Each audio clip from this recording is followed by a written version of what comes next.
Welcome to Metaphysical Soul Speak. I'm your host, Elena Fox Starks. Hey guys, I hope that you're doing really well in this moment, frozen in time. And I hope that you are able to get out of routines, don't get stuck in a rut, and shake things up once in a while. The holidays always shake things up, don't they? Especially if you go and buy gifts for people or when you're invited to parties that you don't normally go to. It's kind of cool to shake things up. But it's good to get out of routine sometimes, and it's good to notice things that are different.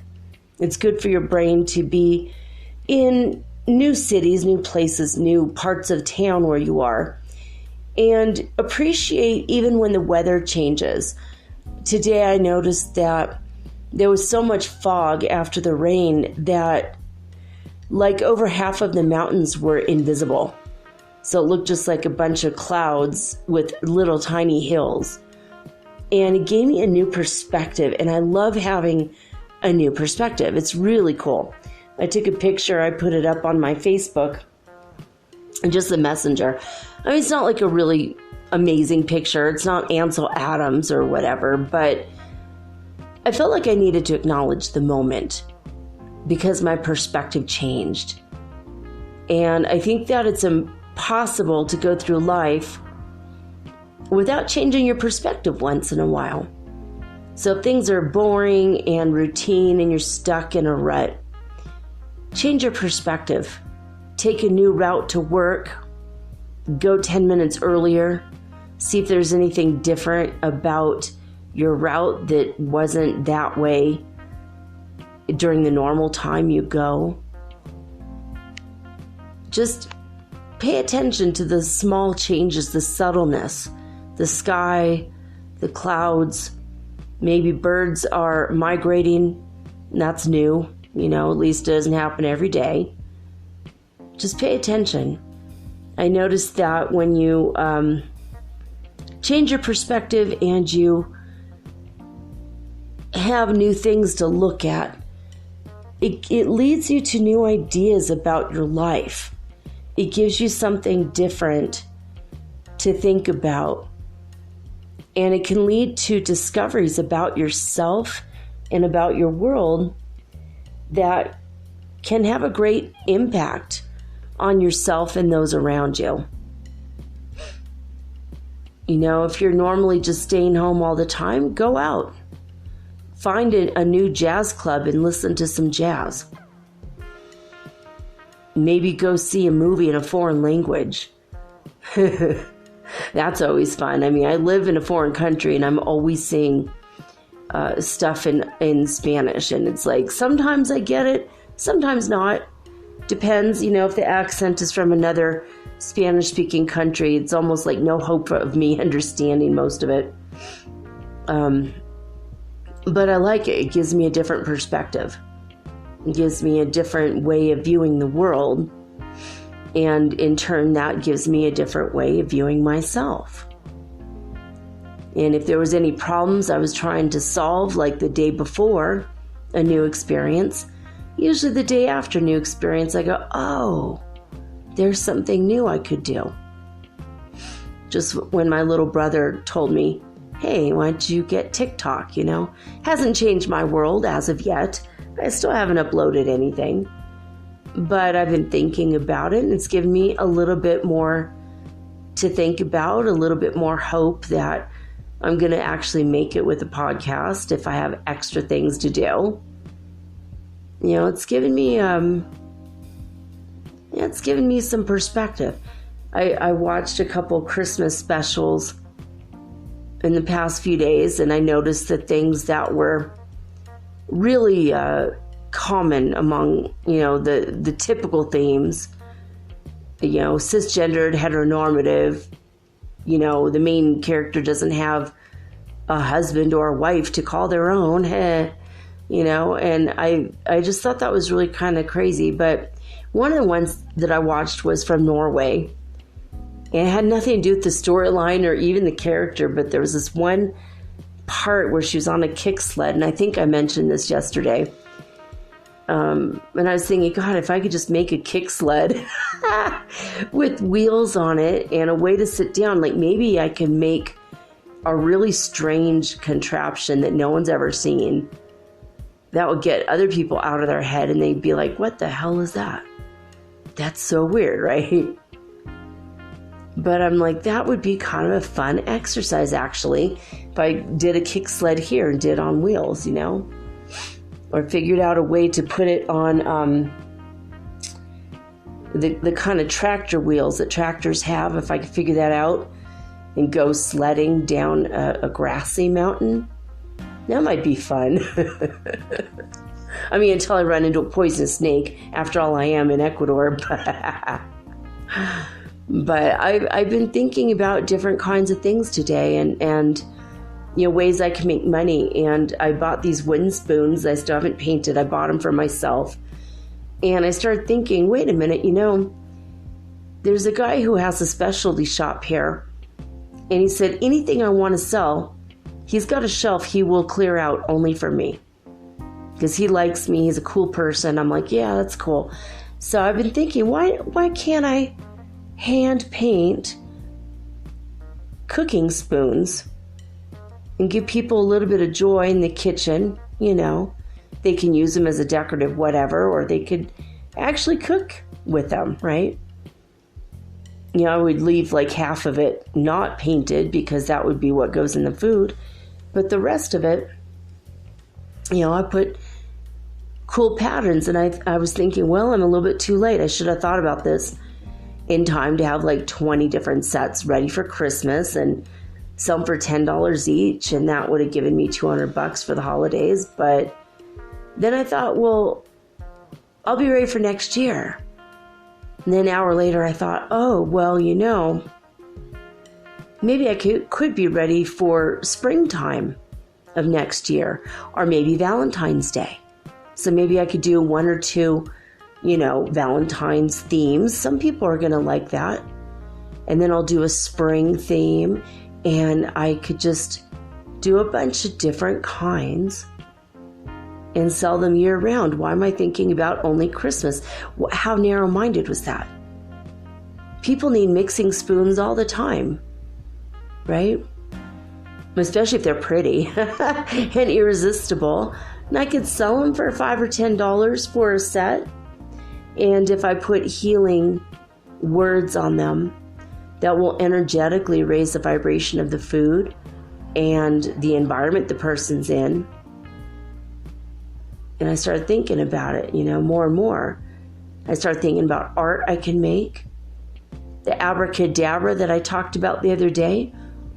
And I found these frames that are like it's canvas already pre-framed, basically. Not with a frame, but, you know, it's already on the wood slats. I don't have to build that from scratch. And I could do abracadabra paintings. People might actually enjoy that. And I could do them for love and health and money. I thought, well, that could be kind of cool. Then I started thinking, well, I really like art. Maybe I could have my own art shop someday.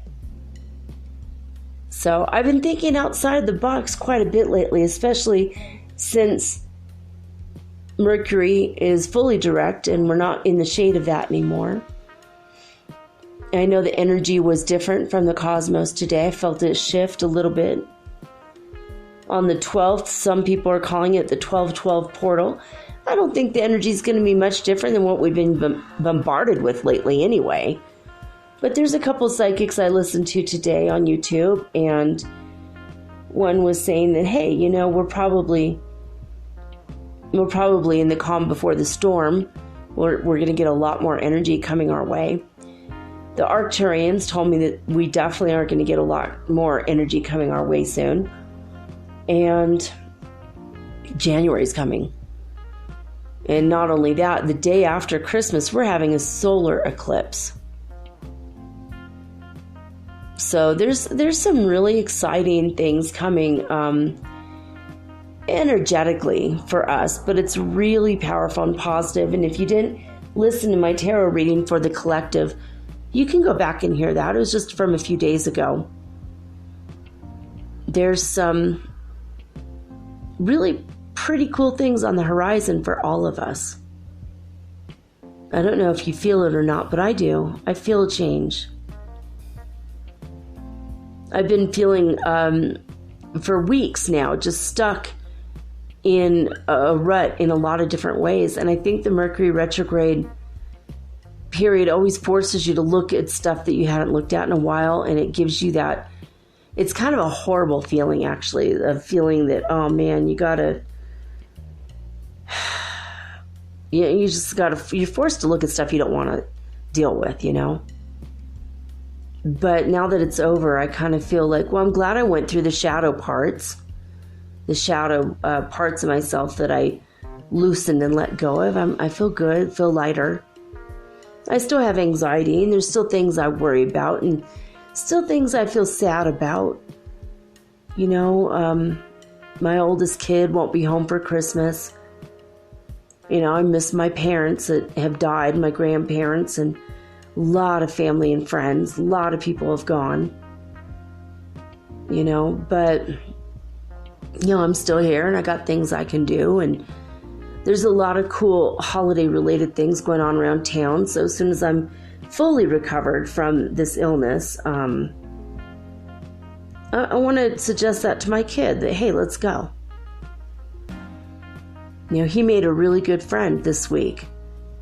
After weeks of telling me he just feels so bad about himself and so terrible, and he hates this neighborhood, there's no sense of community, and he wants to move. And all of a sudden he meets literally a girl his age from across the street. And they're like becoming really good friends. And he's like, that is one of the coolest things ever. It took 18 months to meet someone who is like, oh, by the way, you look cool. I want to have a conversation. You know, my oldest has been looking for love for years, you know, obviously. You know, he's only 19 years old, but he's wise beyond his years. And he's always just wanted a love, you know. His first boyfriend, he was 16. And his boyfriend took me aside and said, I want to be a good boyfriend to your kid, basically. And I promised to be very good and loving, and I want him to have a good experience. I'm like, all right. There's something in his eyes. I just trusted him. And he gave my kid a really good first love experience. You know, and I thought that was neat. But my oldest was like, you know, I don't know. Yeah, he had a couple bad relationships when he first got to California and some bad experiences. And now he's like, you know what? I am taking the test and I'm almost done to, you know, go through 5 exams to get the GED. I homeschooled my kids. I told them, if I homeschool you, you're going to have to take a GED. But even Yale University, Harvard, they all accept GEDs. Especially since, you know, you traveled the world and learned a foreign language and got experiences that most people don't get. And, you know, so you could go to any university. If Yale and Harvard will take you, then for sure any city college, any other college will take you. So they were, you know, my youngest is still upset about that, but my oldest is like, you know, that was actually really cool, Mom. I'm glad we had the experiences we did. You know, it helps him to cope, you know, with daily life. And anyway, wrote me late last night, right when I was finishing up the show, which I did mention in the reading of the book I was reading that we finished up with. And he says, I'm so happy. He's like, I have like only a couple tests left to take. And as soon as I pass those, I'm going to go to this community college. It's 2 blocks from where I live, and he's living in a shelter. They gave him, work, so he's got something to do every day, but he's got his goals that he has to do every day. And so they're kind of forcing him into a situation where he has to do everything right for his life to continue living there. I'm like, I'm so glad he got into this place. Usually kids get in there and they only get 6 months or something, and then they go, sorry, you've got to leave. And they decided that they really liked my kid. They said, you're like one of the coolest people. If we give you a job, you could just stay living here, indefinitely. And he just told me last night, he's like, you know what? I can, in 6 years, become a counselor and work here. Like, just stay here and continue to work here. And then I can be a caseworker and I could help other kids that were in my situation. And I could think of no greater thing that I could do right now, like as a job. And he was looking for nonprofit the whole time. He's like, I want to do something to change the world, or at least change the world for a few people, because that might inevitably change the whole world. You never know. So in the meantime, he'll be going to school and gain his degree in quantum mechanics. And I'm so happy because I always wanted a degree in quantum physics, quantum mechanics. I'm glad that my oldest is, that was his passion. And I never told him that was my secret dream. And here he is carrying on with my secret dream. I'm like, whoa, we really do send our kids out into the world like arrows from a hunter's bow. It's really crazy. I didn't realize, and my youngest is like thinking he wants to start a restaurant. He wants to have a photography business. I'm like, well, you could, have a restaurant and put your pictures up on the wall and sell them. So now you're doing 2 things at once, right? He's like, oh my God, that's so great. And he says, but I also want to be like a psychologist. I want to get a degree in psychology. I go, well, there ain't no thing about, you could have a bar/restaurant. It's yours. You could have your art on the wall and you be the bartender, which is something he's been memorizing how to make drinks since he was like 10 years old. He begged me for a book on drinks. I'm like, I don't even drink, like that much. And he's like, yeah, but it's exciting and interesting to me. And I feel like that's going to be part of my life purpose somehow. So I'm like, well, if you have a bar/restaurant and you get your degree in psychology, you have your and he also wants to be a chef. So I'm like, you could cook food. You can, on your days off, go take your pictures, put the best ones as art on the wall, and sometimes work behind the bar. And people that are bartenders are pretty much psychologists anyway. Maybe you could have a couple days a week practice, or you could just do one career at a time, or you could do some combinations. There's no law that says you can't do 2 or 3 things. You could be an actor and a musician and a producer and a director. There's no law that says you can't do 2 or 3 or 4 things at once, right? So I've been thinking about a lot of different things. I mean, I am a shaman, I'm a healer, obviously I'm a podcaster, and there's no law that says I can't also be an artist and do healing art. And there's no law that says I can't lead workshops to help people get over their crap by teaching them how to do healing art.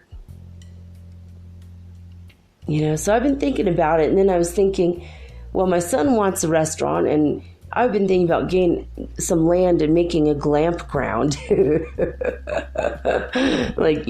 be like the Spartans, they could have their edge of the forest. But I think that a lot of us like the idea of camping, but not the actual camping itself. What if we went glamping? We had nice beds and lovely amenities, but we wake up out in nature. And I thought, well, what if I have a restaurant, for the glampers, where I could have my, I could show a movie, I have Netflix. It's not like I can't show any number of movies, right? I could just put that on the TV and I could show movies from Netflix and make my famous popcorn. You know, people that have arthritis, well, here's the one that will, you know, take the inflammation out of your joints. And it's yellow and it looks like movie theater popcorn.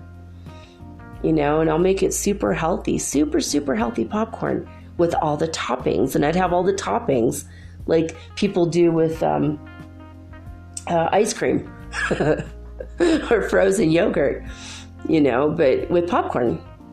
You know, here's a little lazy Susan with all the different toppings. You know, you want poppy seeds on your popcorn, that will be on the table.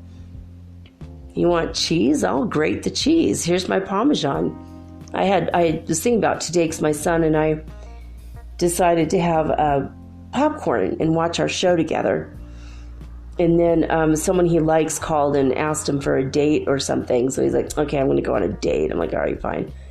He's like, but can I take your popcorn? So he put it in a bag and took off with a bag of my popcorn. I'm like, share it with your date. It might be fun.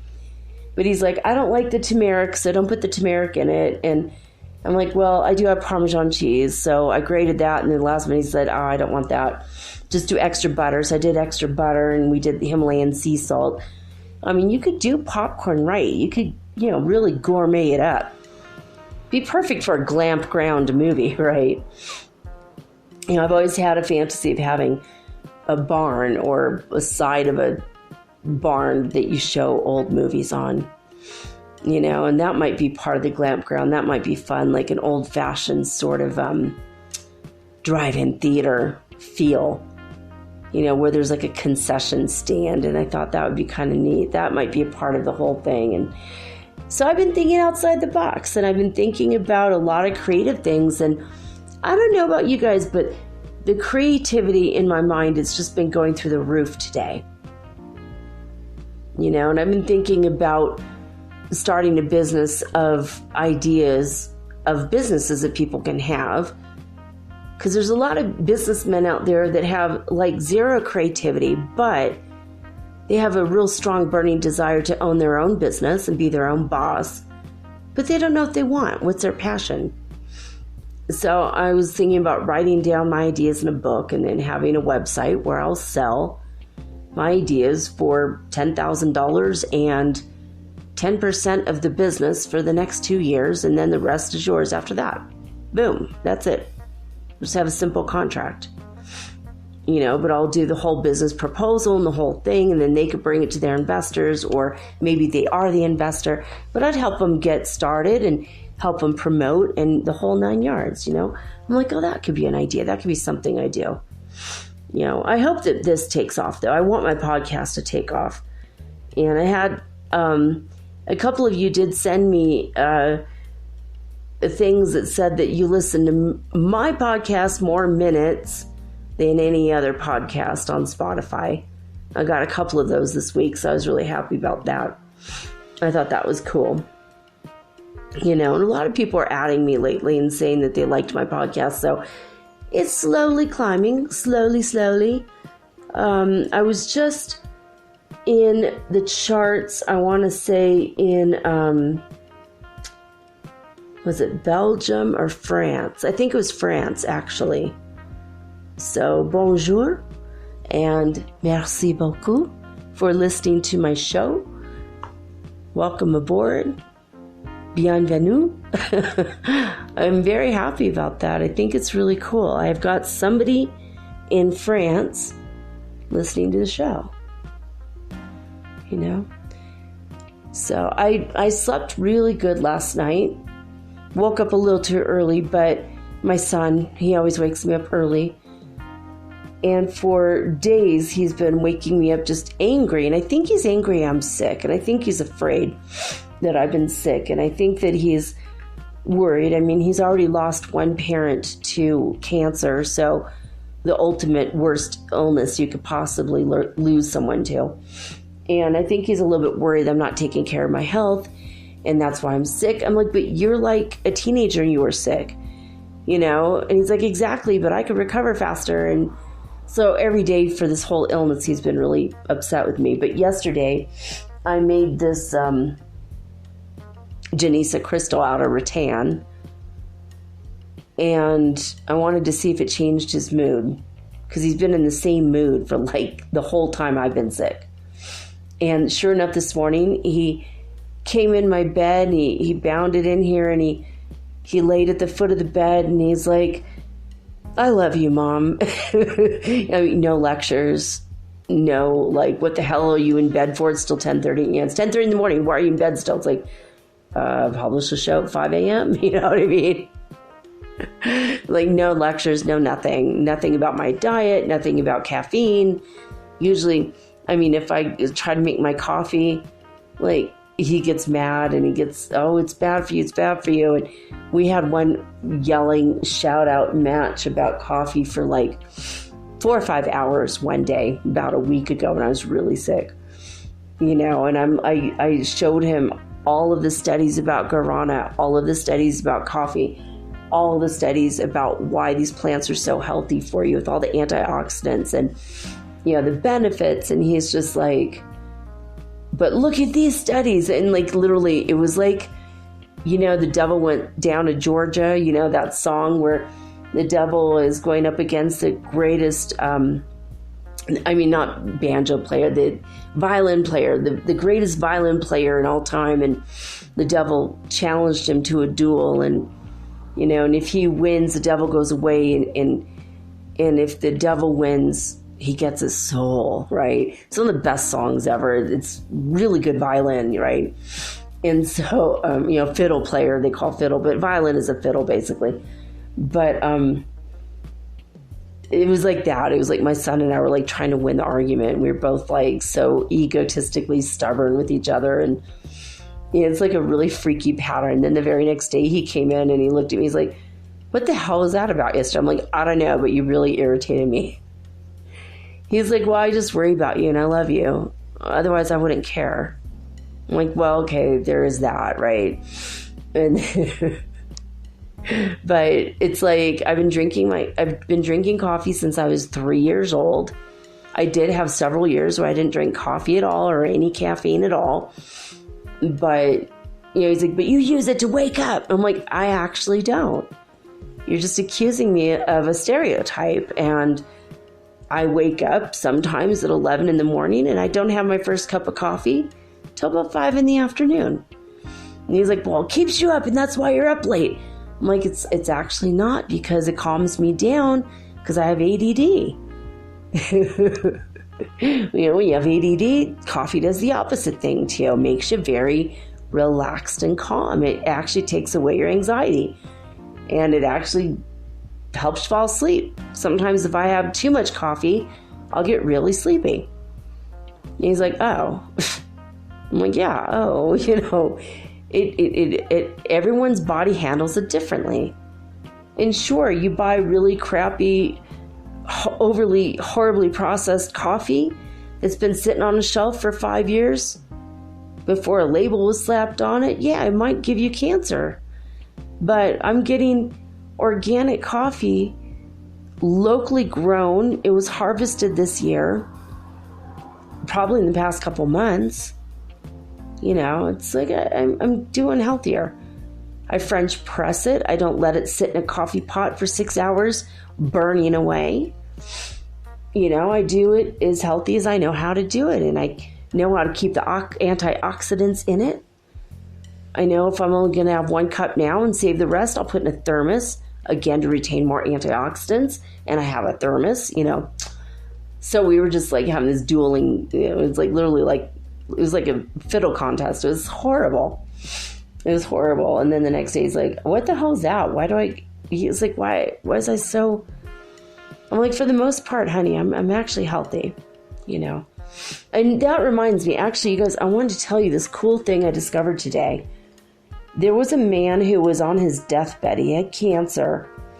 And he was absolutely like, the doctor said, go home and pack up your things. You're going to a hospice to live out your final days, right? And he said that his insurance was excellent insurance. He had had a good career before he retired. And they spent $1.2 million on his cancer treatment, and he was still gonna die. And he just had this really strange thought, this notion to go on over to a veterinarian and say, well, human doctors can't do crap for me and I'm getting ready to die. His body was riddled with cancer. It had metastasized. It was throughout his whole body. He's like, yeah, so what do I have to lose? What do you got for me? And the doctor says, oh, I have an idea. And he put him on dog dewormer. And it took 3 months, and he is 100% in good health now, and it's been over 2.5 years. Dog dewormer, and I'm going to tell you the name of it. Fenbendazole. So F-E-N, like fender bender. Fenbendazole.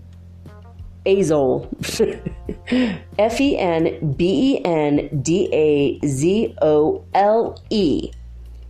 And this dog dewormer will deworm you from tapeworms and hookworms and all kinds of crazy parasites. But there is a theory that cancer is caused by parasites, or certain cancers are caused by parasites. Also, certain cancers are caused by viruses. But if you happen to have a cancer that's caused by parasites, then, okay, take the dog dewormer. It's $5 a week. It's $20 a month, like for $60. Or actually, if you like have precancerous cells or something, you're not even at the big C already, you might as well just take the dog dewormer. So what? So what if afterwards you're always scratching for fleas and licking your balls? It will be okay.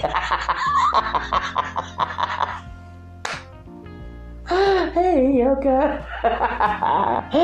No, but I'm actually serious about this. Like, I told my son about it, and he got really mad. He's like, here's another thing. Do you know that they put fillers in dog medicine? Do you know that it could have lead in it? Do you know that this? Do you know that that? I'm like, you know what? I'm going to take the dog dewormer. I will get you the human dewormer that deworms you from one thing. But like when you go to the pharmacies here, they always say, well, do you have diarrhea? And, we're like, no, you're supposed to take an anti-parasite medication every 6 months. Doesn't mean we're sick right now.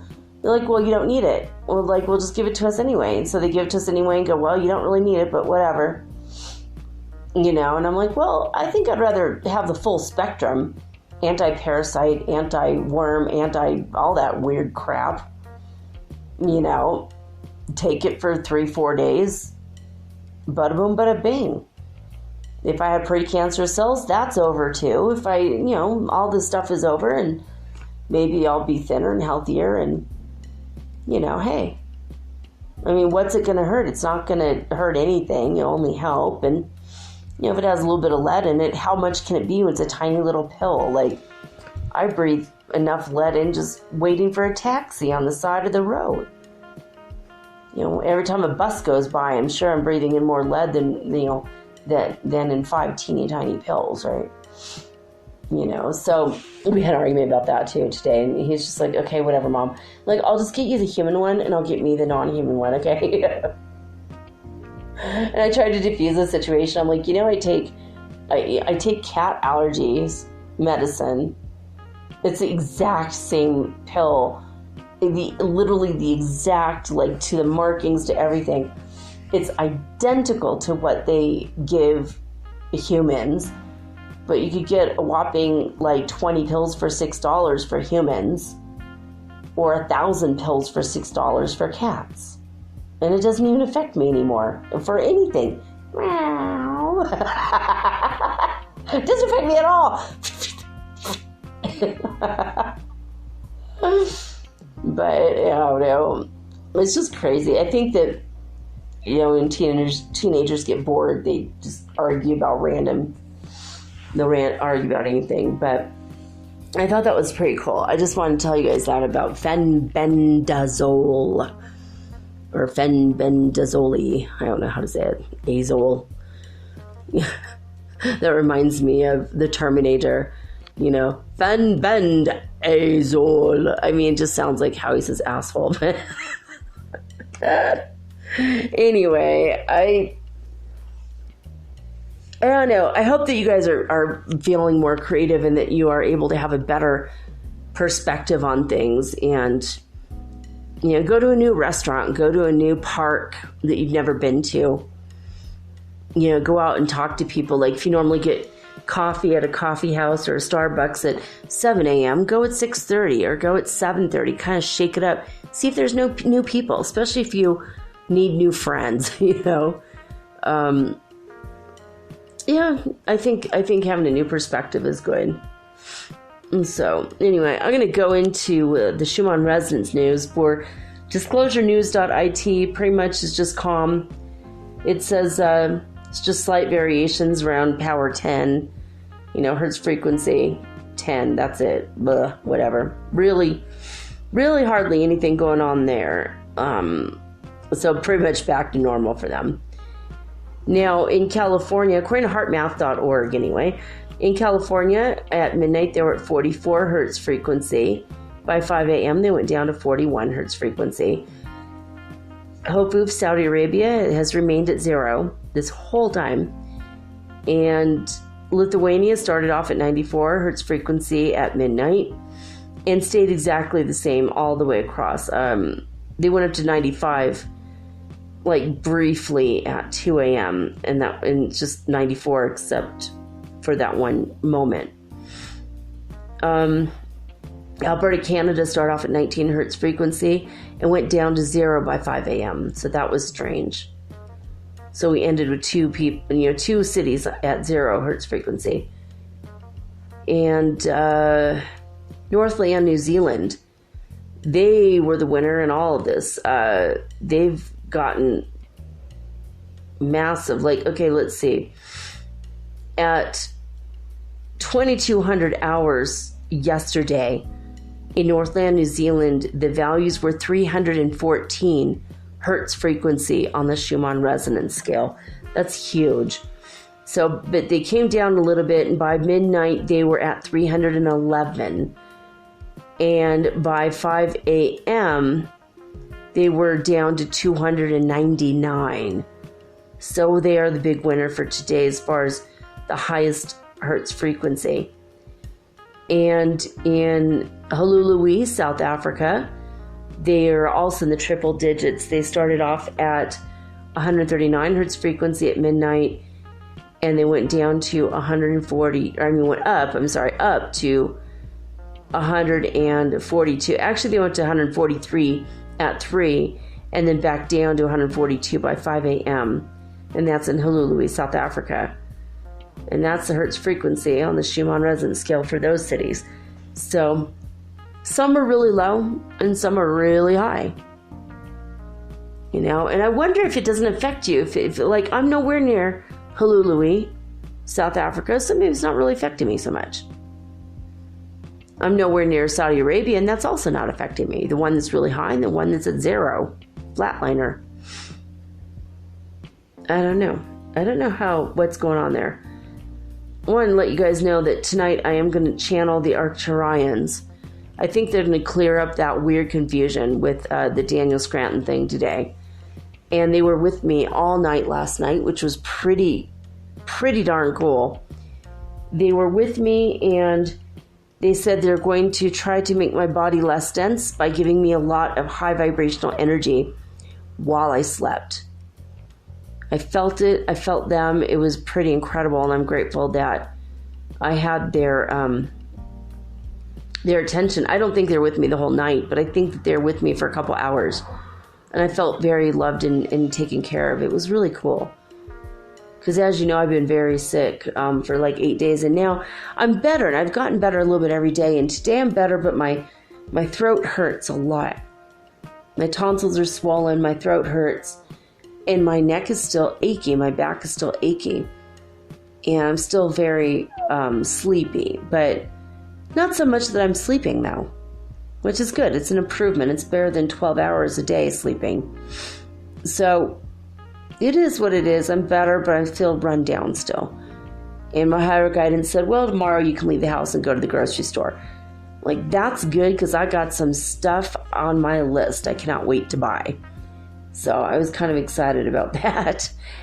And I want to go to the good grocery store and get a steak because my hair's been falling out in clumps. And that's a sure sign that I'm low on protein. And since I got sick, it just got worse. So I'm like, that's it. I gotta maybe get a roast, Let's get some hamburger meat, let's get a roast. I mean, let's do some really good stuff. And today my son went down to the store and he got a bunch of avocados and all the ingredients and he made guacamole.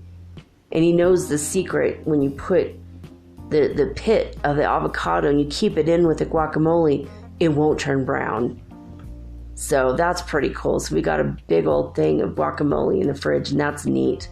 There's a lot of protein in avocados. If you're a vegan or a vegetarian, you know that. One of the best vegetables, period, hands down. And then plus you make guacamole and eat it with chips all day, And that you can make chips out of things that are friendly to whatever diet you're on or whatever thing you want to eat. You don't have to do like chips you can make your own chips. You can bake your own chips. But anyway, he made me a taco and it was really good. It was too spicy, but I told him, I go, wow, this is like really spicy. And then after 5 minutes, I was like, wow, you know what? My neck, all the pain in my back was like gone, and it was gone for a couple hours. So don't forget, eating super spicy food is always going to be helpful. All right, in the Foundation for Inner Peace on A Course in Miracles website, acim.org, we are on our final review with lesson 180 today. Tomorrow we'll start with a brand new lesson. So lesson 180 has a same sentiment and thought that runs throughout all of these review lessons this past week or so, or 10 days, I suppose. And that is this: God is but love, and therefore so am I. The first thought to focus on for today is taken from lesson 169. By grace I live. By grace I am released. By grace I live. By grace I am released. God is but love, and therefore so am I. And the second thought, taken from lesson 170, is there is no cruelty in God and none in me. There is no cruelty in God and none in me. God is but love, and therefore so am I. All right, so there you have it. When we come back, I'm going to channel the Arcturian Council for you and see what they have to say for themselves, because I was very confused about this Daniel Scranton message, and I know that to the best of my ability, I'm real at this, and I know that Daniel Scranton is real. So why were we given conflictual information? They wanted to clear that up. They heard me be really upset about that, so we're going to clear all that up tonight, right after these messages. So I'll be right back.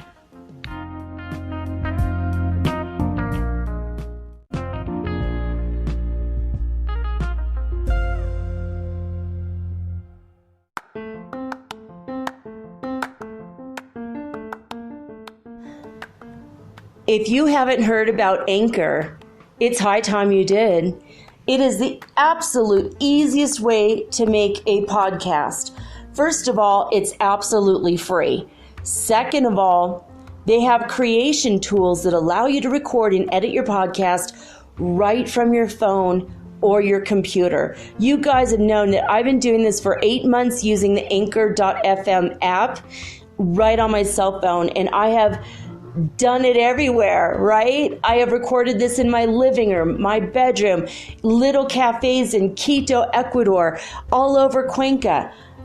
It's so absolutely easy to make your podcast, and editing is just a snap. Anchor also will distribute your podcast for you, and it took me about 2.5 months to become syndicated, and now I'm available on Spotify, Apple Podcast, and many more, and so can you. You can make money from your podcast also, and there's no minimum requirement. You get paid from your very first listener. It is everything that you need to make a podcast all in one place. So please, if you are interested in making a podcast of your very own, do not hesitate to start with Anchor. Download the free Anchor app or go to anchor.fm to get started today.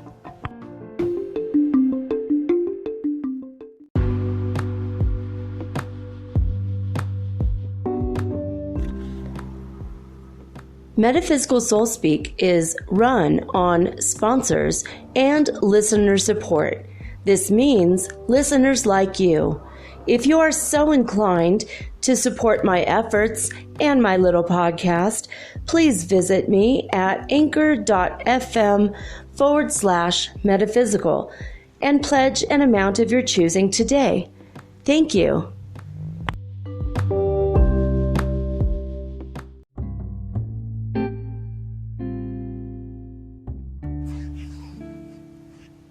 Alright guys, I'm here. I'm connected to the Arcturian Council. Muscle testing says yes.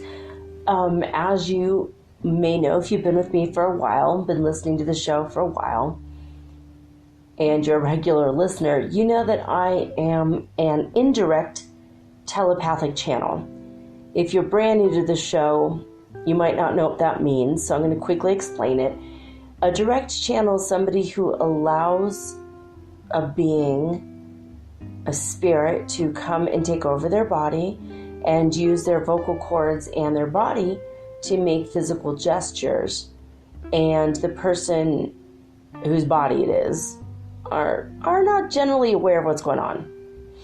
But I don't like that. I don't like that so much. No, not at all.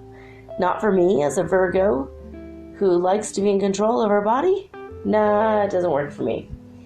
But what I do instead is I use my hereditary witchcraft gifts of telepathy, clairvoyance, psychic ability, and I do the best that I possibly can to hear what it is the person is saying, and I hear it in my mind's eye. Many times when I do this, I keep my eyes closed, and sometimes I can open my eyes and still hear what they're saying, but usually I try to keep my eyes closed to concentrate better. And I just hear what they're saying. Now, if I hear something wrong, or I think, well, I said this on the show a few days ago, so this is in my consciousness, and maybe it's not from them saying it, I will do muscle testing, because many times they will pluck something out of my subconscious mind or something that I said, and they'll kind of relate to something, because they do hear what I'm saying, especially the Arcturians. They're with me quite a bit. Now, we could call them Arcturians or Arcturians. Everyone says it differently. I just say, I go back and forth. I interchange it. So, I honestly don't know how it's really pronounced. Is it Arcturian? It's Arcturian. Okay, so I was wrong. It's always Arcturian, apparently, according to them. I just did muscle testing, and you see how it works now. So I oftentimes will do muscle testing, kinesiology, to make sure that what they're saying to me or what I'm hearing them say is correct, because I want to be accurate as much as humanly possible. Now, some channels might, other people that do channel might have a little bit more technical or scientific information than I do, because they have that kind of a background, and so they have that language in their subconscious mind. Sometimes I get a little bit technical with stuff like timelines or higher realm stuff, but not terribly scientific. That's not my degree was in psychology, so I could ask you how you feel about that. I can't ask you how a motor works. But you get the drift. You get the basic gist of it. So I go back and forth between being cold and hot when I channel. I'm wearing a sweater. Once I get really into it, I might start to sweat, so I'll take the sweater off. So if you hear me fidgeting or fussing, that's what's going on. A lot of times I will do the physical movements that might be akin to light language, but light exercise, I suppose.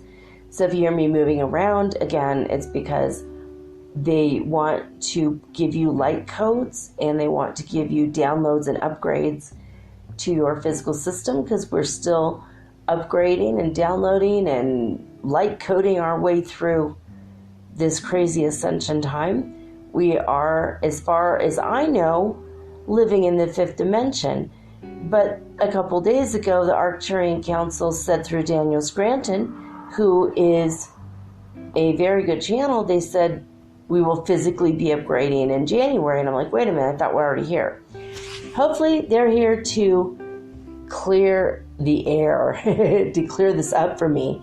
I want to make sure that if I am confused, I want to clear it up, because I want to give you, again, the most accurate possible information. Okay, I'm playing with the phone a little bit, but I had to shift a little bit. My back was a little bit hurting. All right, let me do this again. All right, there. Oh, I'm very comfortable now. Yay! Okay, took the sweater off already because I'm feeling hot already. Okay.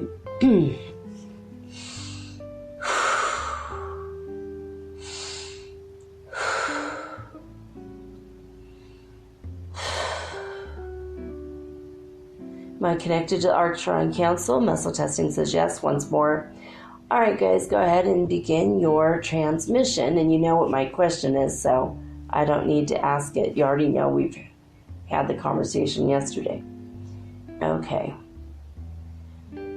Greetings. We are the Arcturian Council, and we are here to serve you. We wish to talk to you about a great many things, but first we are starting with the information given through this current channel, Elena, as well as through our other channel, Daniel, and maybe if you've heard yet other information through other channels. Yes, we have concentrated our attention on humanity at this time because we wished to help you ascend into the next highest level that you can find yourselves in and anticipate yourself to be in 100% quite soon. This is the fifth dimension realm. We are ourselves in the ninth dimension, and sometimes we will go higher. When we raise our vibrations, we can go into the 11th dimension. Our thoughts come from the 10th dimension. We won't go more into that right now because your bodies and minds might not be handling the 3rd to 4th to 5th to 6th dimension as well as we would like at this moment, because it is relatively new in your world, this idea, and it gets quite complicated quite quickly. We wish to clear the air, as it were, and clear up some information about what we have told you. When we said you were fully anchored into the fifth dimension on October 19th through this channel, Elena, and through a couple other channels, we mentioned that enough of a critical mass had been reached and you were indeed forever going to be in the fifth dimension. What we meant to say by this is that, yes, your soul, your minds, fully anchored in, committed to the fifth dimension. Every bit of your being, ethereally speaking, has been locked in to the fifth dimension as of October 19th, and many of you were already there before that, quite a few months before that in multiple cases, if not all. When we say that we will be going to the fifth dimension in January, That is not to say that we come from a different timeline suddenly, or that you've hopped timelines suddenly and none of the information was relevant or real anymore.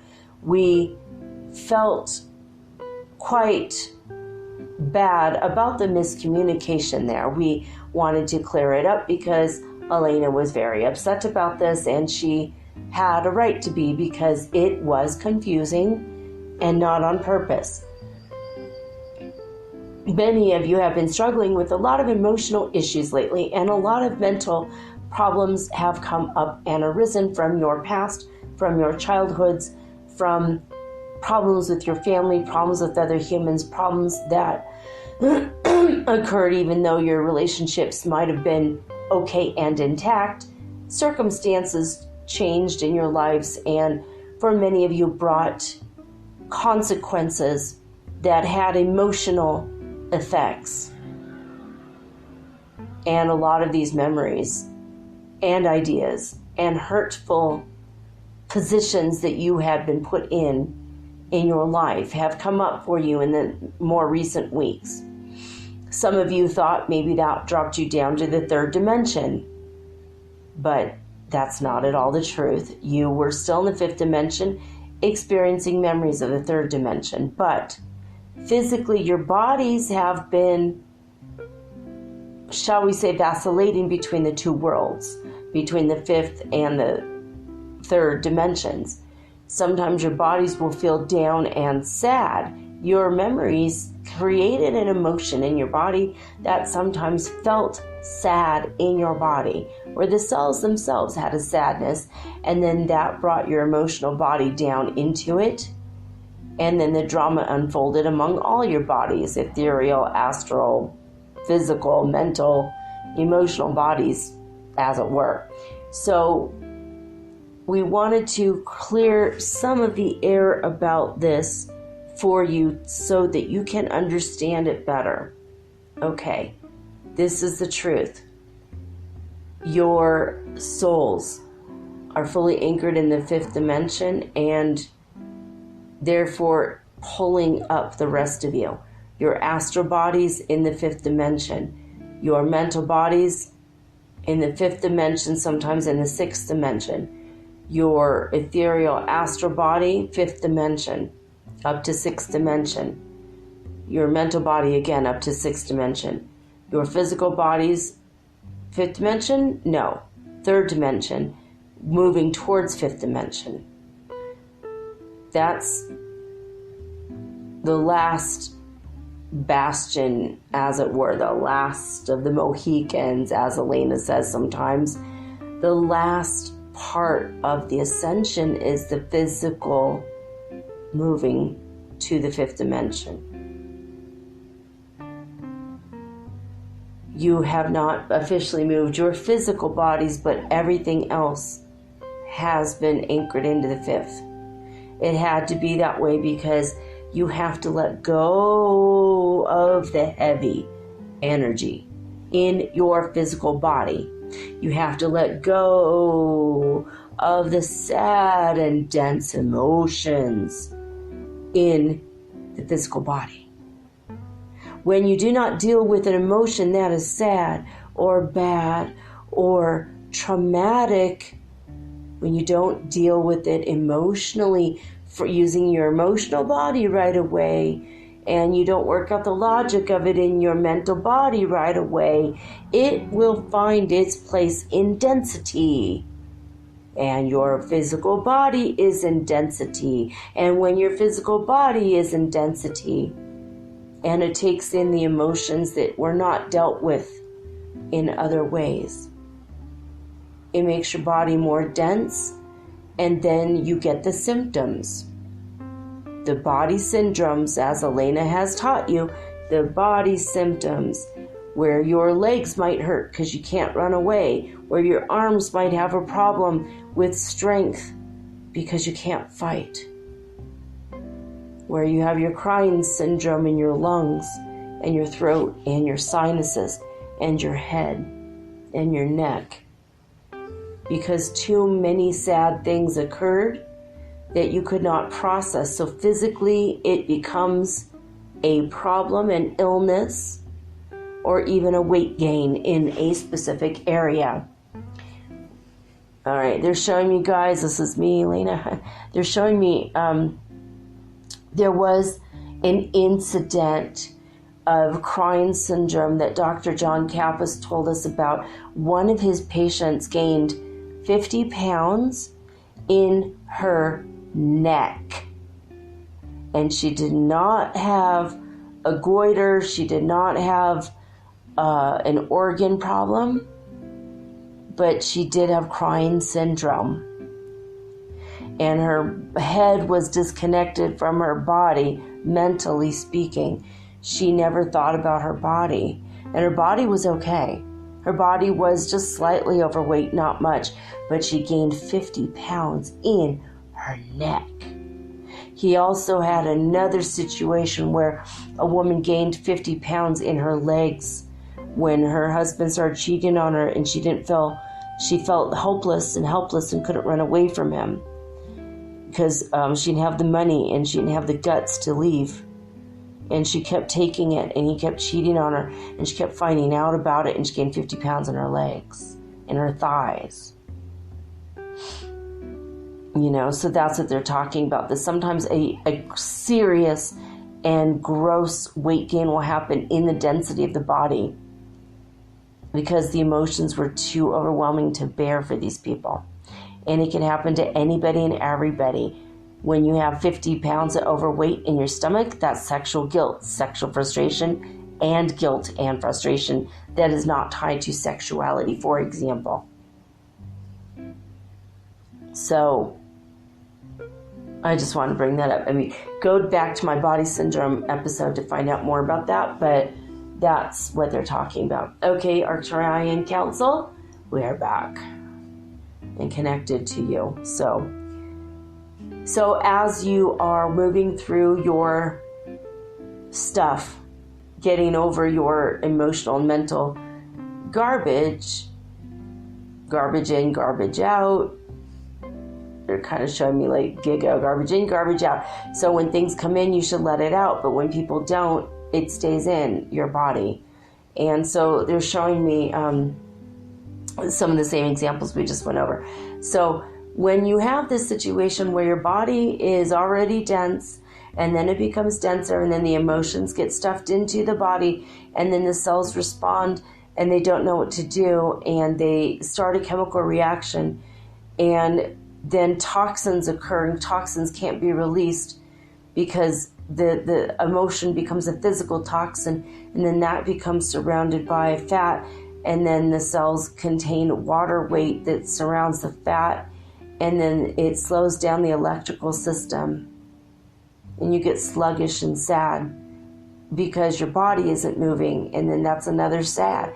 And then you add the more sad, and that becomes more denser, and then it becomes a vicious cycle.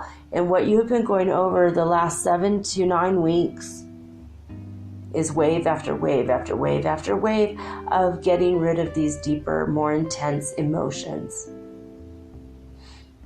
Some of you have been crying in your sleep, and that is a release. It is a sweet heavenly release of emotions that no longer serve you. A lot of you have had some very sad, very scary, very horrific memories to come up. Things you've repressed, things you've thought about or have not thought about in many years, or things that you didn't even remember happened. Some of you are having these things come up from past lives.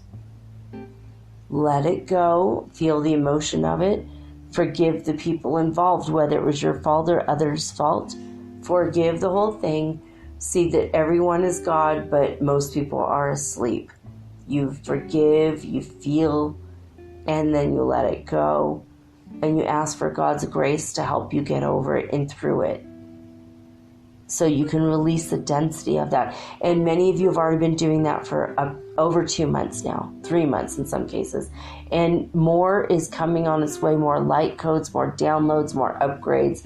All the energies coming from the cosmos, coming from the sun, coming from us directly in our cloaked spaceships above your houses.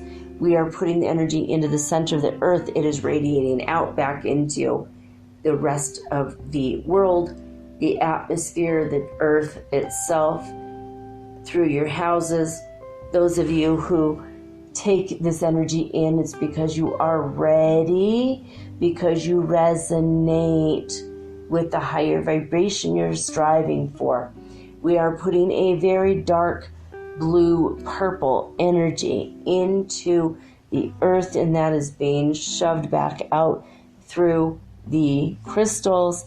And when this is happening, the giant crystals in the earth, and it's just sometimes making the booms or whatever that we spoke of before, that Elena spoke of before, but this energy is being released into the surface. It's getting into the dirt.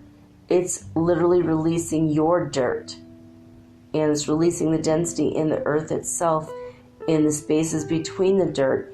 The energy that was dense and holding the dirt together in such a hard, compact way, now will release and will show more loose soil. We do notice that there were a lot of landslides recently around the earth, and it's not really our fault, but maybe our energy has impacted that, because when the density was held in the land itself was dense. Now that the density of the land is breaking up, some of the landslides are occurring. Some of it's due to human neglect or rainfall, sudden rainfall and storms, but all the storms are to cleanse the earth from the emotions of the humans, again, that are in density in the earth, that were stuck there. The fires that were recent, also, it's a cleansing. It's a purification ritual, if you want to call it that.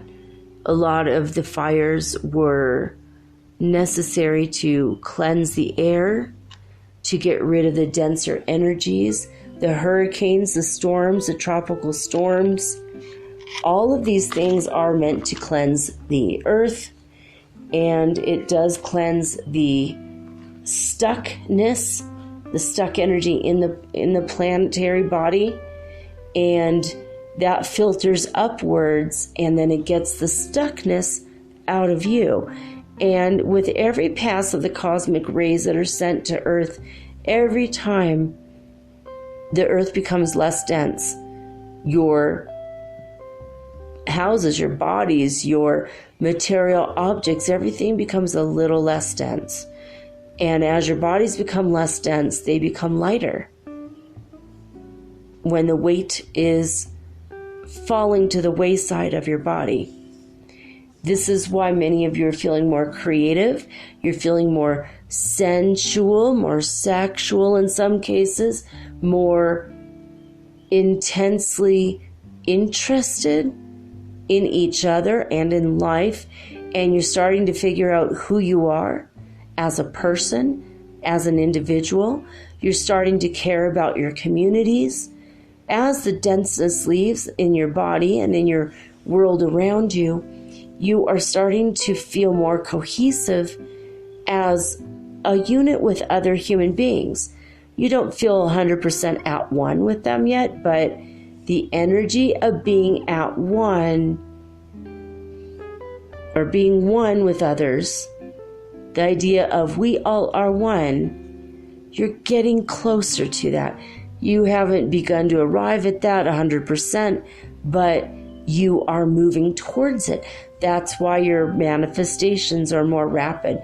That's why jobs that no longer serve you are going away. Housing that no longer serves you is going away. Housing that will serve you, your highest, best interest, is being shown to you. Some of you are realizing, I don't need to live in the city. I can commute to work for an extra 15 minutes and live in a beautiful place in the countryside with a swimming pool or a forest or a river. I don't need to shop at the grocery store. I can grow my own food. A lot of you are thinking that you don't need a big house. You want a tiny house on land. or camping or whatever it is. You want to build an adobe house from the land itself or a mud house.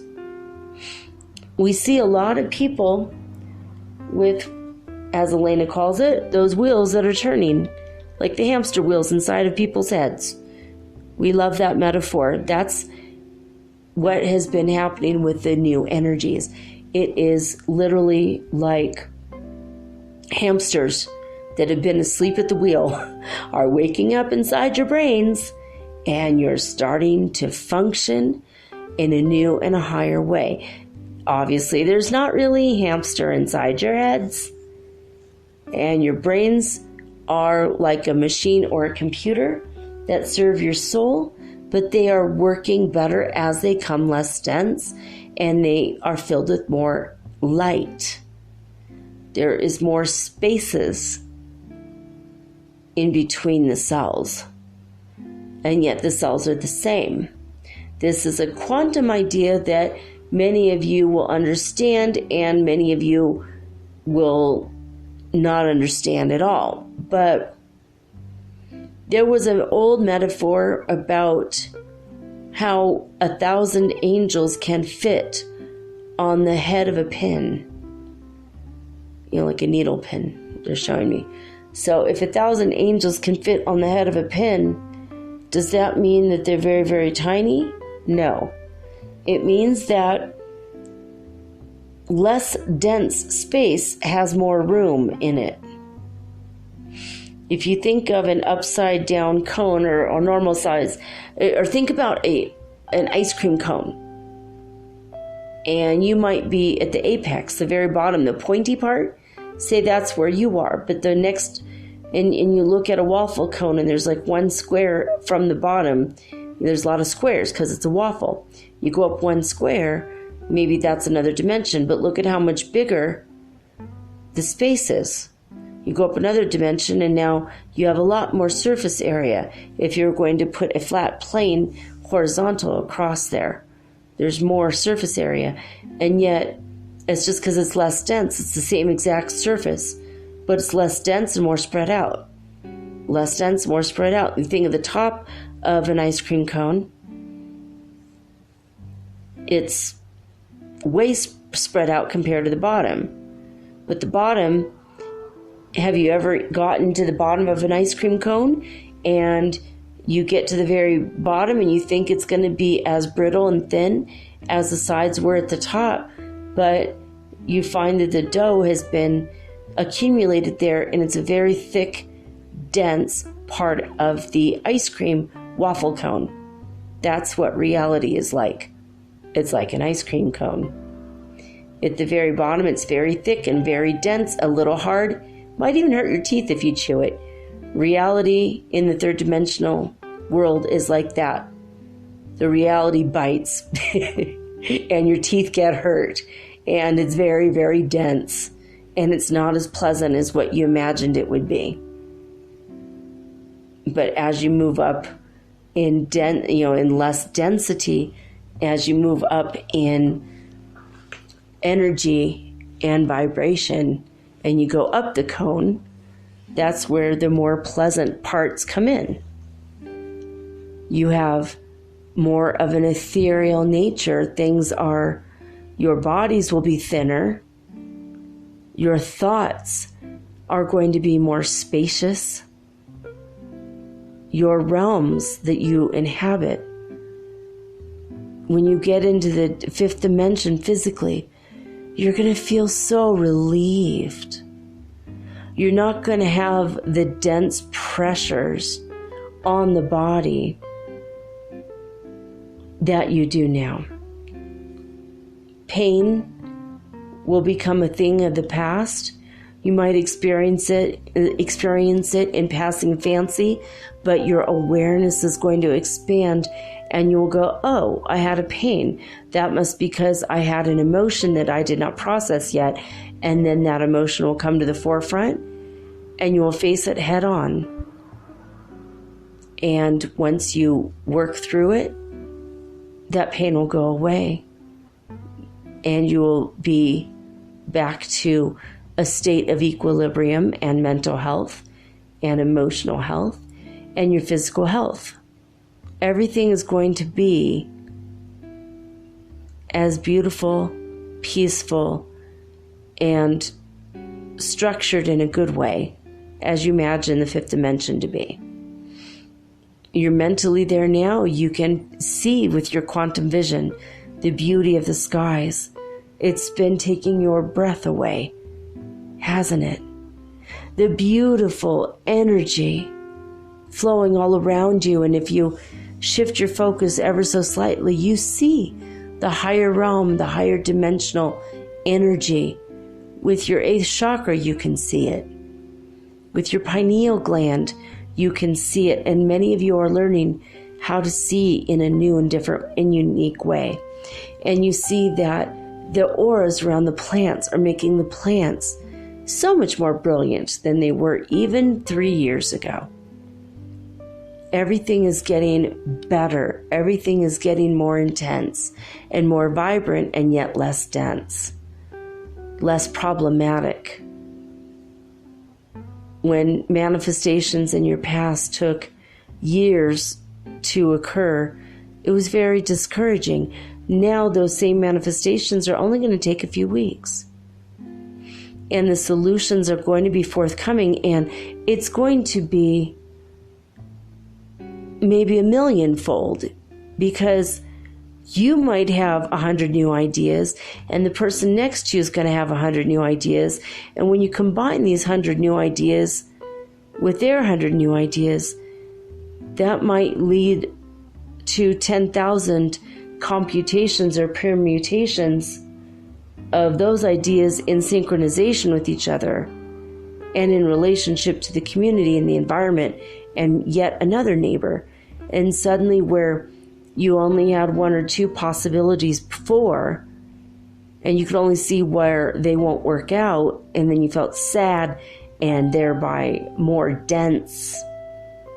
Now you're going to see tens of thousands of possibilities, and all the ideas will come shooting through your brain at once from the upper realms, from your soul. You are an infinite being. Your soul is the field of possibilities itself. You are a piece of that, right? In reality, the higher echelons of reality, your soul is not separated from anyone else's soul. And we all are one God. We are all one being. We are all one supreme being, pretending for the time being that we are from different planets and different dimensions with different bodies and different minds and different ideas on how to live and different cultures and different foods. But once you understand, as you quantumly go up a rung and then another and another, and you become less and less dense, less and less complicated, less and less problematic, more and more light, more and more joy-filled, more and more the epitome of beauty, wisdom, understanding. All the words that you have strived for so long, you're going to be 100% in tune and then embody that very, very quickly. In January, that's the beginning of the physical body moving to the physical, less physical dimension, moving to the fifth dimension. How is that going to feel? Well, we can't say for sure because we are Arcturians and we are not humans in a human body, and humans in a human body have not experienced physically shifting to the fifth dimension yet. So we're going to take an educated guess or three, and this is what we have come up with. We feel that there's going to be a great deal of tingling as the nervous system falls away with the pain receptors. You will have receptors, but it will be more like phantom pain receptors after a while, because in the fifth dimension, the duality goes away. The things that hold you back go away. pain is a thing that holds you back. It tells you when your body is in distress, and you will have a warning system, but it won't be pain like it was. It'll be uncomfortable, maybe emotionally or mentally, but it's not going to be physically painful any longer. So we think that getting a sunburn isn't going to be something that happens anymore. To be on the safe side, don't go running around in the sun in January on purpose, thinking it's all over now. It could take years, but we feel like your skin is going to become less dense and more permeable to the sunlight and other cosmic radiation lights. Your DNA is going to become very much an ethereal DNA. Your bodies will become more translucent and rainbow, like silicon rainbow. The way that your cells look now will become more translucent, more beautiful, and more like this. The physical weight you have held and carried in your bodies after you've dealt with your own density of emotions, everything's going to go back to normal. And many of you have commented on the nice looking bodies of the people wearing the Star Trek uniforms in the TV show Star Trek, and how great it is that in the future you all have perfect bodies. Well, we're here to tell you we're pretty sure it's going to be true. Maybe not the first month or 3 months or first year, but we see that humanity will be striving towards all of these things in the future, because it's going to be a natural result of your direct evolution, which is what you technically are going through. This is an evolution. You are evolving in your emotions, in your mental body, your spiritual body, and your physical body. We feel that your blood will become less dense, that you will feel spacious, and the pressure that you feel in your heart valve and your veins, there won't be as much pressure. Anxiety will become a thing of the past. A lot of you who are constantly worried, especially of the future or of making ends meet or money, it's not going to be as much of a concern, because manifestation will become a thing that is second nature, like breathing. You manifest instantly what you need. In fact, we see a time 3 to 5 years from now that when you try to manifest something and it doesn't come to you, that will be weird. They'll be so commonplace and so quickly forthcoming, everything and anything that you want, so that when it doesn't happen, that's when you say, oh, we have to fix the system. There's a glitch. You never once think there's a glitch in your mind. We see that coming. Right now, when you fail to manifest something, you emotionally punish yourself. The gods did not want me to have that thing.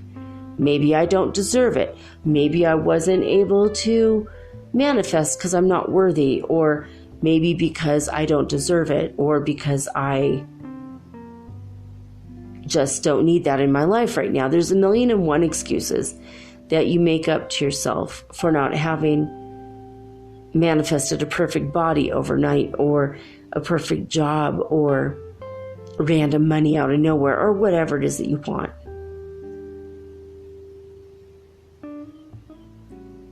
So we hope that this helps. We hope that this information serves you well. We hope that you feel a great deal of the energy of looking forward to something in a happy and positive light.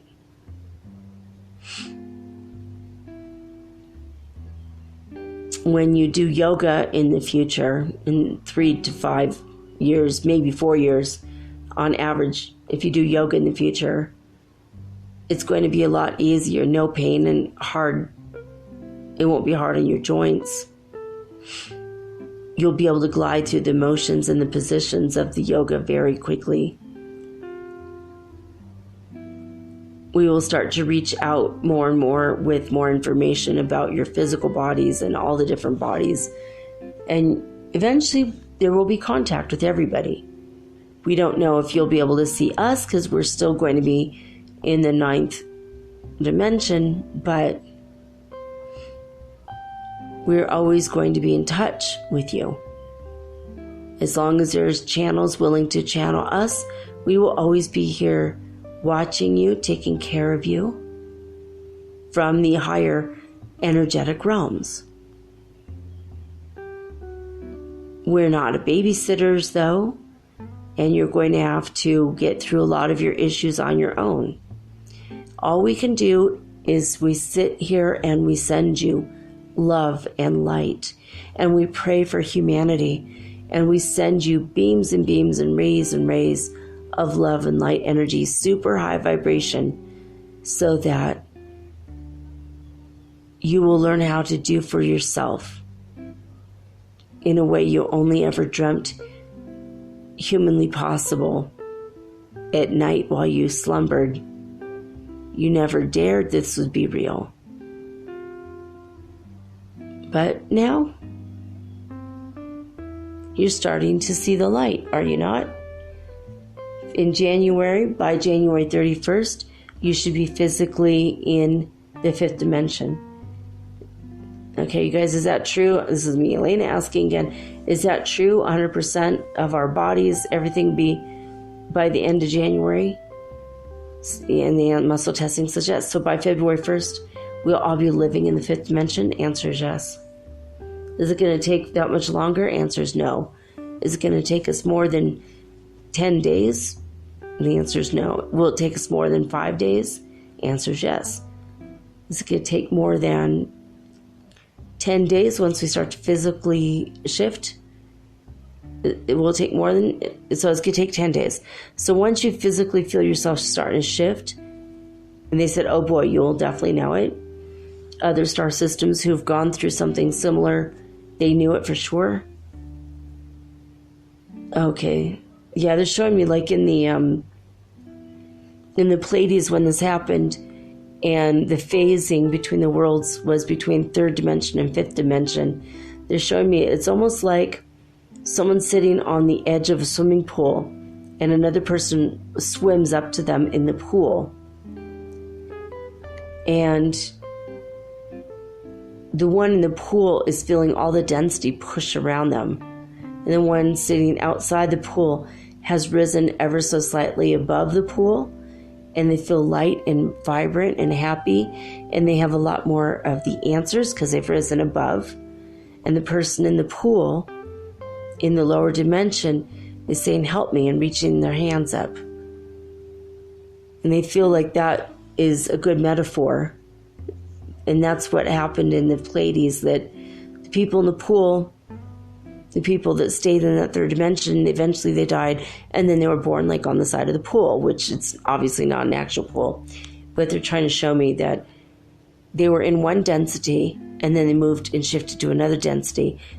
And some people physically shifted, but most people had to die and be reborn into it. But in our world now, they're saying that we're physically shifting up. And this is obviously first time in human, well, or any being's history, that this happened exactly the way it's happening. So, all right. So, they're saying something about Spanish. Sorry. I got really distracted because it didn't make sense for a minute.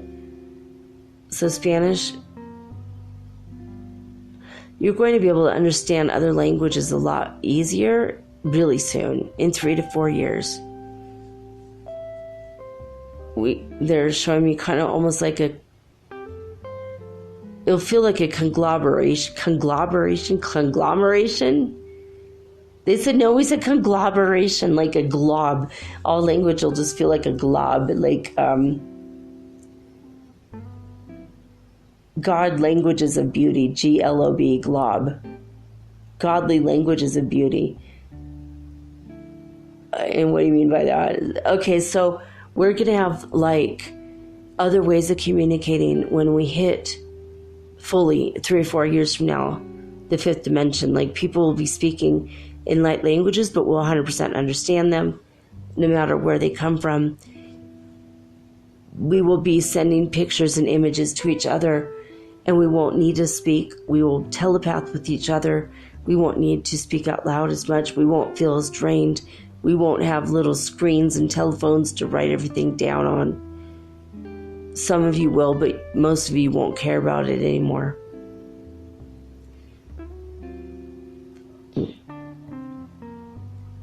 Yeah, okay. So they're saying a lot of you tend to carry your backpacks around with your personal belongings in, and you're very possessive of that.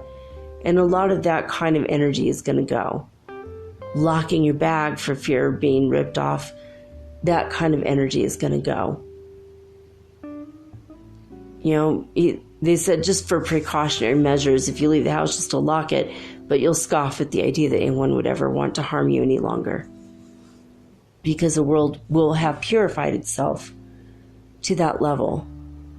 Once you're fully in the fifth dimension physically, and you don't go back, ever. If you really, really want to, you can, but most people will opt to stay in the fifth dimension where life is more pleasant, there's more love. It's easier to play sports, there's no injuries. You're going to feel better, just better. In all ways, emotionally, physically, mentally, spiritually, everything. In all ways, it's coming. So if you feel uncomfortable now, understand that it's coming. In 3 or 4 months, it's going to change. In 6 months, 7, 8, 9, or 11 months, a year from now, everything's going to change. Everything's changing rapidly now, but don't worry.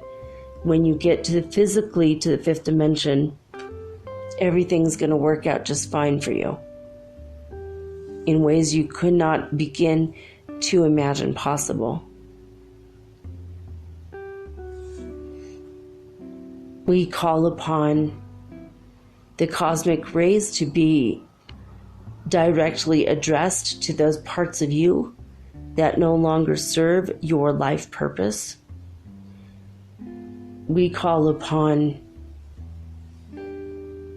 the prime creator, the main deity, as well as other deities that you might feel enlightened by or close to come and surround you with love and protective energy while you go through these densities going upward and upward with others. That there is no friction between you and other people during this time, even if you might feel tired or lonely. We ask that the angels come and give you always the energy and the feeling of love. No matter what you're doing or who you are. Everyone deserves a fair shake. Everyone deserves everything.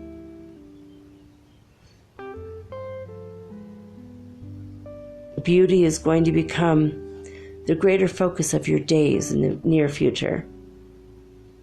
It won't be about your job or about your family or not getting along or fighting or you lost something. Now you got to focus on that. That's all that kind of energy, the frazzleness, the frenetic, the anxiety, it's all going away.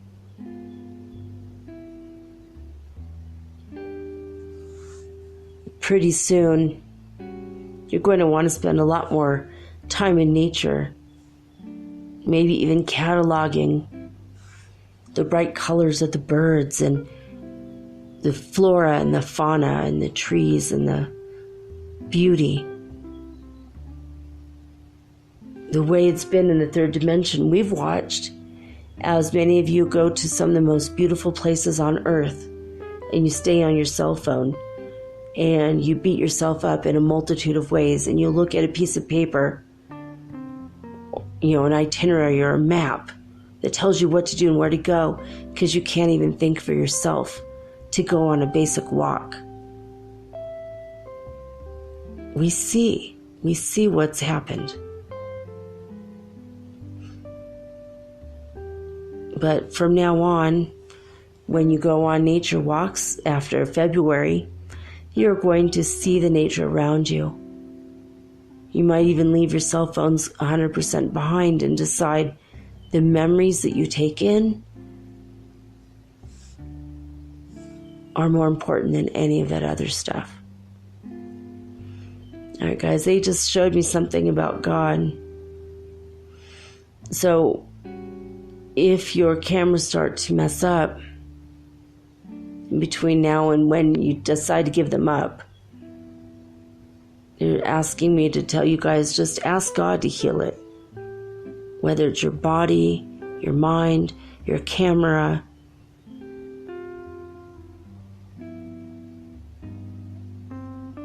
So that's it. I guess that's it, right? They're saying, yeah, I'm starting to fall asleep, guys. I hope that was coherent enough. They're showing me higher realm ideas, and it's like trying to bring it back down to where we are right now. And it's like, I feel very heady. Like, my head is filled with energy, but I feel like my head might be in the fifth dimension, where my body isn't stuck between the third and the fifth. Like, they're showing me Winnie the Pooh when he's in his house, or which is like a cave, and then he sticks his head out, but he's too fat because he's eaten so much honey, and he can only see the glorious realm that is the outdoors while the rest of his body loses weight. That's a perfect metaphor. They're saying that's kind of what we see a lot of you people doing. Like, basically is what they're trying to say. They see a lot of you where your head's in the clouds, literally. Your head is risen above and you're less dense. And then you have these intense meditations, and you come back and then you feel pain in your body and you're like, oh, wow. And it doesn't feel normal or natural anymore. Your natural state is high, like 10th dimension, 9th dimension. Your natural state is very high vibration.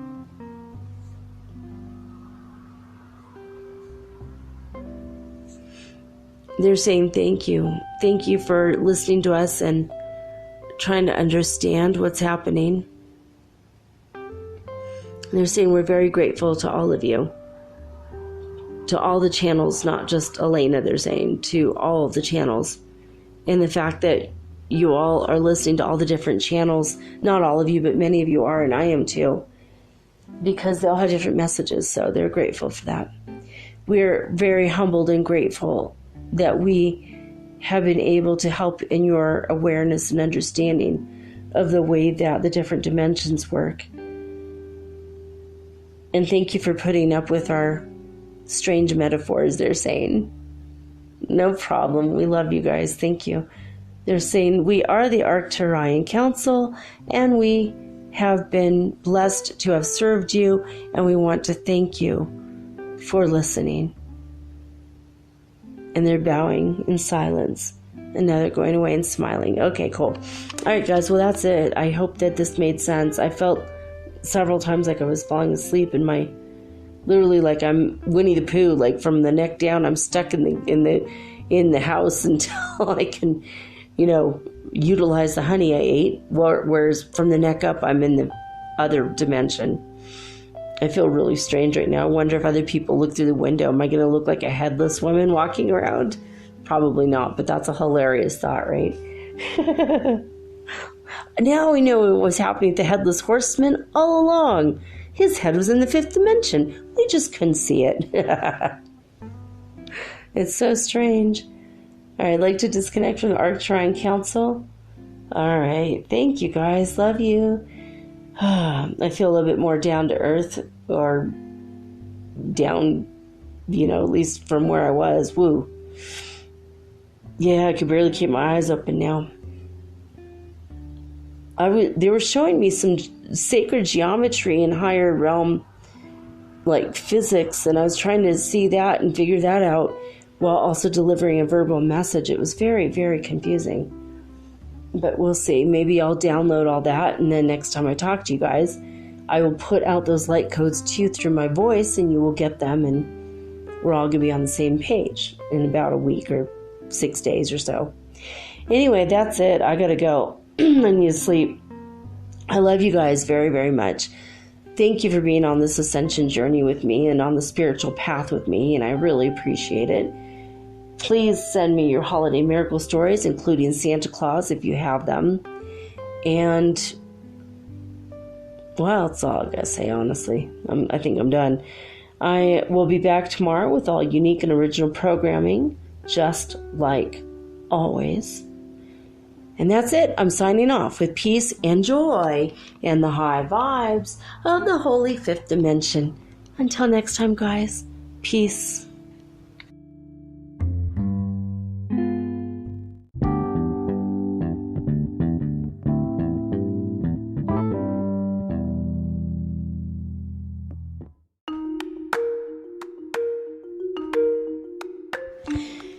Do you ever wish you could look into the next chapter in your book of life and see what's coming next?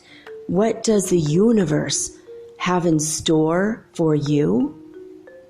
I can help you with that. I will give you a Celtic cross reading, which is 10 cards, or you can ask me 3 questions, and I use 3 cards per question.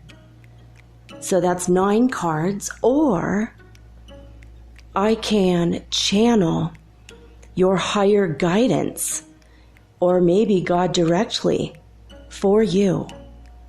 Maybe you want to talk to your dear departed Aunt Edna, because maybe you have a few questions and she was the smartest person you knew.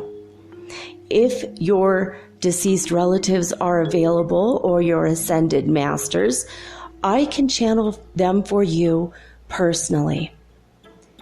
Let me have 1 hour to show you the future in your next chapter of your book of life. Readings are $75, and it takes me an hour to an hour and a half to complete. And for this price, you will also be hooked up to the healing grid around the planet for free, which means yours truly, me, I will be giving you Reiki 24 hours a day, 7 days a week for the rest of your life. All you have to do is let me know.